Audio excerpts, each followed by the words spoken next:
to my channel, Katrina and Her Budget. I'm Katrina, and my channel is a savings challenge, cash stuffing, anything along those lines, debt confession about what my debt is.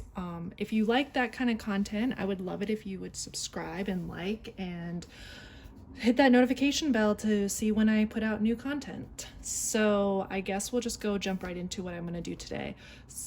This video is a little different. Normally I do savings challenges and cash stuffing videos, but sorry, I'm a little nervous about this one because this one's very, very personal.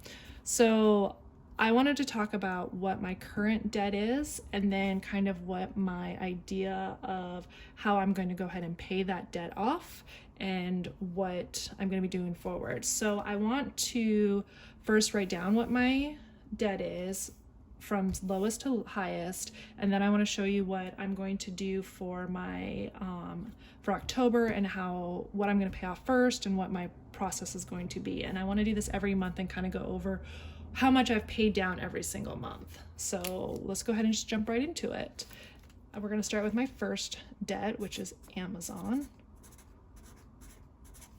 And the minimum payment for that is $92. Now this fluctuates, but right now it's $92 with the interest rate of 21.49%, which is very high, and that is a balance of $234.29.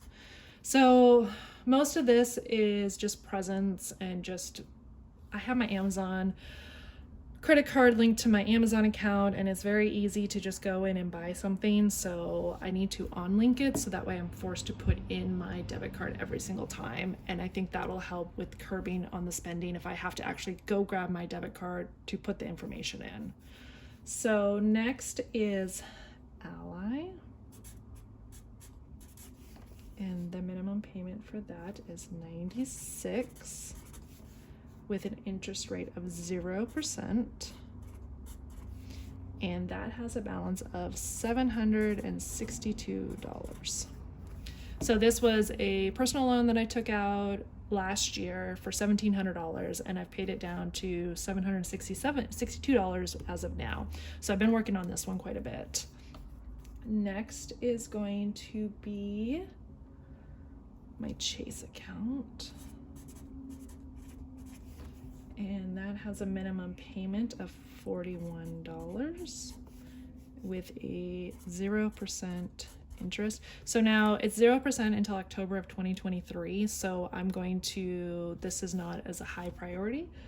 So that one is $3,967. I'm not too concerned about the change. So then next would be Loan B.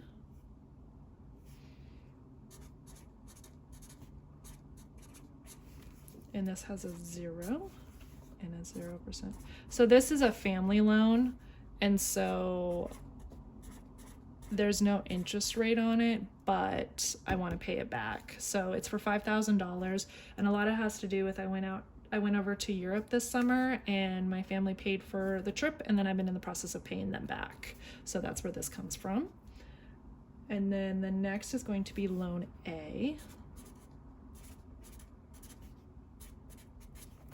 And that has a minimum payment of $226.24 with a 12.69% interest, and that is $9,717. This is a personal loan I took out to my Amazon account, was like $4,000 at 21%. So I went ahead and took out a personal loan, and then I also used it for some other things as well, but that paid off my Amazon card. And of course you can see I already racked it up $200. So I need to very much curb this spending, which this is probably gonna be the hardest thing for me to do. And then finally, my last thing is my car, and that has a minimum payment of $370.98 with a 0.9% interest, and I still owe $19,441. So as you can see, these are all of my debts. I don't have a lot of different debts, but as you can see, it does add up when you look at this. And I don't have any student loans.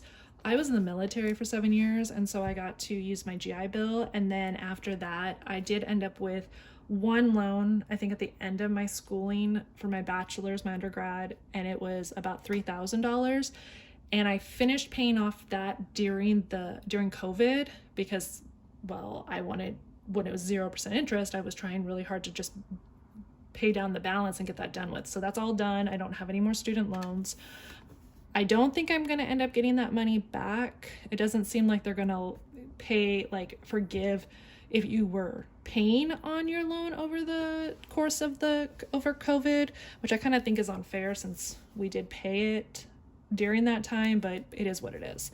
So, all right, let's go ahead and add this up. And I'm not going to worry about the cents. I'm just going to add to the higher money, an extra dollar.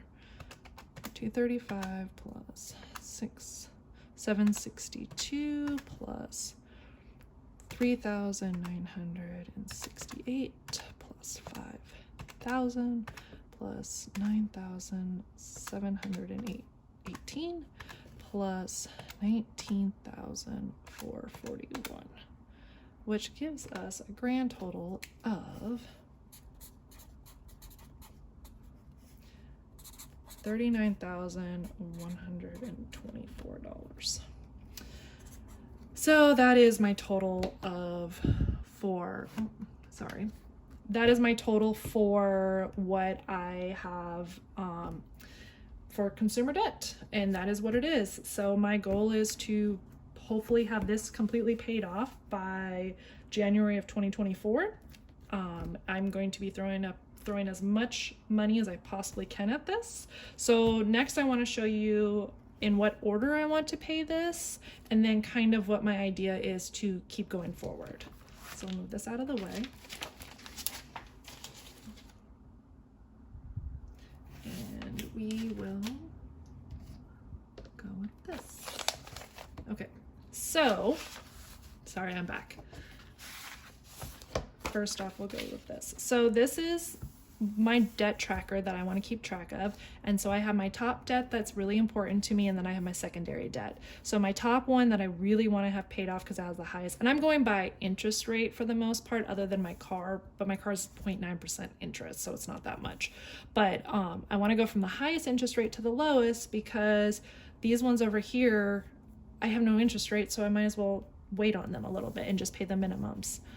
So my Amazon, I'm going to pay first, and then the next I want to have my loan paid off, and I want to once I have the Amazon paid off and I'm paying that $92, I am going to snowball it into the next loan, and vice versa all the way down. So now I do pay more on all of these. I have this, but so for my loan A, I'm actually going to be paying $300 a month. So I know it's a little bit more, but I want to do that. Ally, I pay $110. My Chase one, right now I'm just paying the minimum. With my loan B, I pay $124 a month. And then with my car, I'm paying $400 a month. So, and I haven't, the Amazon one, it's just been $92, so we'll see what that ends up being, what I can pay extra on this one. My goal is to I think I said this already, but by the end of mid-October to end of October, I want to have this one paid off completely. So we did figure out the total earlier. So the total is $39,124. So now at the end of October, I want to go back and I want to look and I want to see how much I actually paid, which I did write this down this time, but that I actually paid, and then what my new balances are for all of these, and then what my new total is. And I want to continue to do that every single month and kind of take you guys along with it. So I also printed these off. I got these from debtfreecharts.com, and I'm pretty sure you've probably seen these floating around. They seem to be a pretty popular way to keep track of your getting out of debt getting out of debt. So I went ahead and did this one just for my loan A. So that way I can do this. And then for the larger one, I did the full amount. I did add $1 to it, but the full amount of $39,124. And so I have it starting today. When I go to pay my bills on the 1st, I'll start filling all of this in and take you guys along with it. So I hope that you've really enjoyed what I've been talking about and want to follow me along as I continue to get out of debt.